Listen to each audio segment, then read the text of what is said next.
আসসালামু আলাইকুম। আজকের ভিডিওতে আমি আপনাদের কাপড়ের উপরে সুন্দর এই কুন্দনের কাজটি করে দেখাবো।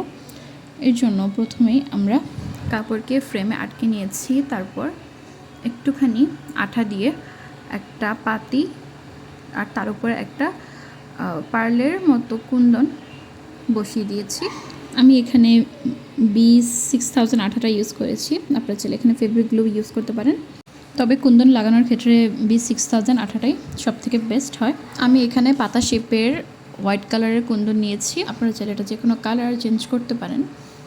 আমি এখানে প্রথমে 8টা কুন্দন দিয়ে একটা ফুল তৈরি করতে চেয়েছিলাম, কিন্তু সবগুলো কুন্দন বসানোর পর একটা শর্ট হওয়াতে আমি 9টা কুন্দন দিয়ে এই ফুলটা বানাই। এটা খুবই ইজি একটা কাজ, আর B7000 আঠা কাপড় থেকে খুব সহজে উঠে যায় না, তাই আপনারা এটা যে কোনো জামায়, বাচ্চাদের জামায় বা নিজেদের জামায়, হিজাবে বা বোরকাতে এভাবে কুন্দন লাগাতে পারেন, অথবা আপনারা জুয়েলারিও তৈরি করতে পারবেন। তবে একটু খেয়াল রাখবেন, কাপড়টা বেশিক্ষণ ভেজানো যাবে না, তাহলে পুঁতিগুলো উঠে যাওয়ার সম্ভাবনা থাকে। আজ এ পর্যন্ত, দেখাবেন নেক্সট ভিডিওতে।